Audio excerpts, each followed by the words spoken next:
I ovog poslednjeg petka u septembru nauka će svima biti na dohvat ruke, a tvrđava će i ove godine biti puna mladih naučnika koji će pokušati da na zanimljiv način prikažu migracije ljudi, životinja, biljaka.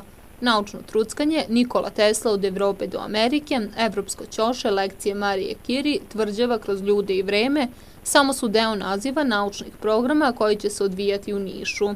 Tu imamo istoričare, imamo biologe, hemičare, fizičare, zatim su tu kolege sa departmana za anglistiku, tu su nam takođe kolege sa elektronskog fakulteta, tu su nam geografi i pokušat ćemo da tu jednu temu prikažemo, temu migracije prikažemo sa različitog aspekta. Zanimljiv program pripremili su i učenici gimnazije Svetozar Marković. Predstavit će se izložbom posvećenoj Mariji Kiri i interaktivnim postavkama.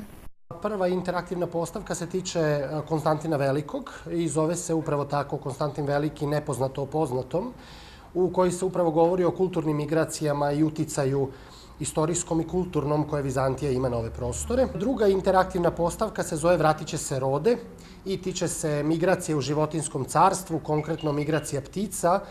A zanimljivih predavanja i priča biće i na Prirodno-matematičkom fakultetu. Posetioci moći da vide našu observatoriju, dakle da se upoznaju sa opremom koju imamo i tamo ću govoriti upravo o migraciji u kosmosu. Dakle, najveće migracije su prisutne u kosmosu. S jedne strane imate takvu situaciju da smo otkrili ogroman broj planeta i zapanjujuće da su recimo velike planete tipa Jupitera jako blizu zvezda koje smo posmatrali, što u stvari ukazuje da je došlo do nekakve migracije, jer planetologija tvrdi da takve planete treba da se nađu dalje od zvezda. Noć istraživača obeležava se u Srbiji 7. put i to u 12 gradova.